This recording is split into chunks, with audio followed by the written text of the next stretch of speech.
Alex here with another video on legal nuts and bolts. This video is going to be on the standard of review. This is going to sound a little bit like maybe the standard of evidence that you've heard of. If you've been watching like the People's Court or Judge Judy, there's, for example, preponderance of the evidence, there's beyond a reasonable doubt, and there's clear and convincing evidence. These are standards on the burden of proof that's on you to prove your case. So I'm going to glaze over them really quick. It's not what the video is about. So like preponderance of the evidence, you only have to show that your evidence that are slightly more believable than the others. And this includes testimony. With beyond a reasonable doubt, everyone's probably heard of this, like in criminal cases. The prosecution, the state has to show that you've committed the crime beyond a reasonable doubt. It's a harder standard of proof than preponderance of the evidence. Clear and convincing evidence is used in civil cases in some weird oddball areas.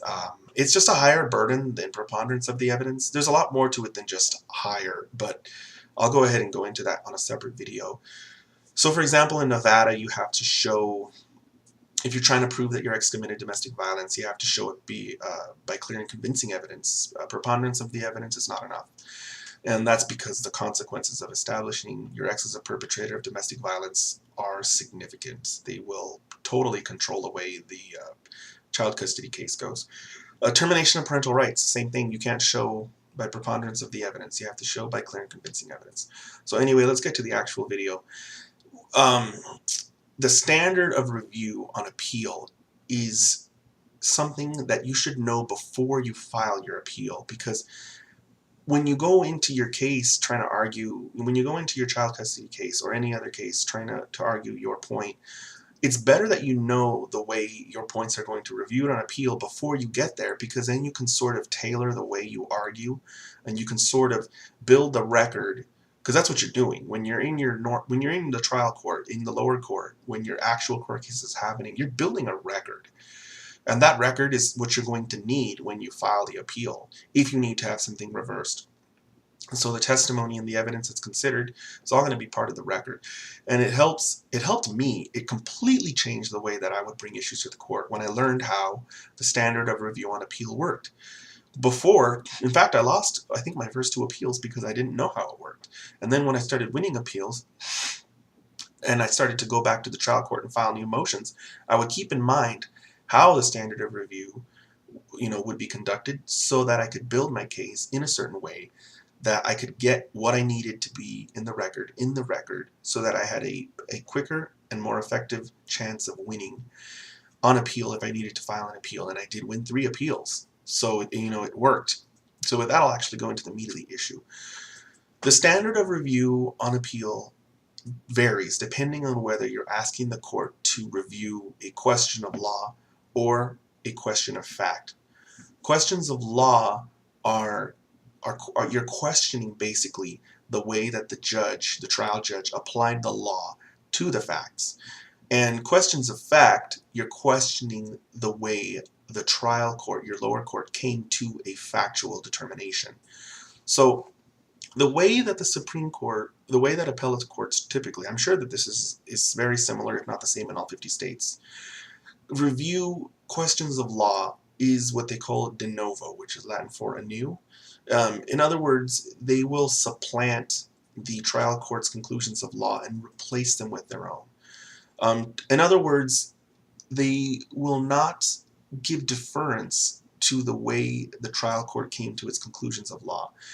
You can pretty much think of it as them completely ignoring whatever conclusions of law the trial court made and coming up with their own and totally replacing the trial court's conclusions with their own. And this is significant. What this told me was that the trial court could have whatever conclusions of law it wanted to have. When it came down to my appeal, the Supreme Court would just ignore it and replace it with their own. Which means, effectively, this means the trial court needs to figure out what the law actually is. Its opinion of what the law is doesn't matter. The higher court's just going to completely replace it with what the correct interpretation is. And this was huge. When I realized this, it really caused me to focus more on questions of law when I would go into an appeal. I would focus in my trial court case on getting the facts airtight so that the court would be forced to accept those facts because, either there wasn't any alternative set of facts set forth, or because my evidence was so overwhelming that there could be no other finding of fact the court could make. So that giving me the comfort that once I had the facts I needed in place, whatever legal conclusions the court came to, I could just have them replaced. And I did 3 times. I filed an appeal, reversed. Filed an appeal, reversed. Filed a 3rd appeal, reversed. And all 3 of the appeals I won were questions of law that I had brought to the attention of the Supreme Court. And de novo review meant that they just ignored my trial court's conclusions and replaced them with their own, and I got decisions reversing on all 3. So, that just shows you that those are the areas that you can win on, because the trial court's not entitled to deference. Now I'm going to cover the other standard, which is when you're challenging the factual findings of the trial court. This is much harder to win on, but it is possible. In my personal cases, I've never had the trial court's findings of fact disturbed on appeal, but some of the people that I've helped, they have won on this, and it's hard, but it's possible. The trial court is entitled to deference on its findings of fact if and only if those findings of fact are supported by substantial evidence. Substantial evidence has nothing to do with those previous evidentiary standards that I discussed earlier, the preponderance of the evidence and the clear and convincing evidence and the beyond a reasonable doubt. It has nothing to do with that at all.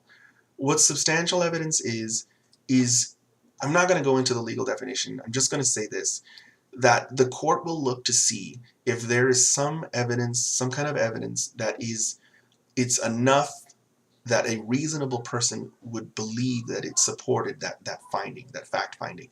This might sound like it doesn't make any sense until you consider not so much what it supports, but what it prevents you from arguing. You cannot argue in an appellate court that your evidence is more believable, or that you had more evidence, or that the testimony that your witness provided was more convincing. Because in the appellate court, they're not going to reweigh the evidence. They're not going to reweigh the testimony. They're not going to do any of that comparison. They're just going to look and see, this is the finding that the court made.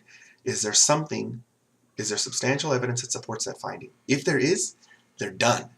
It doesn't matter what other evidence there is. It doesn't matter what witnesses and what evidence you brought.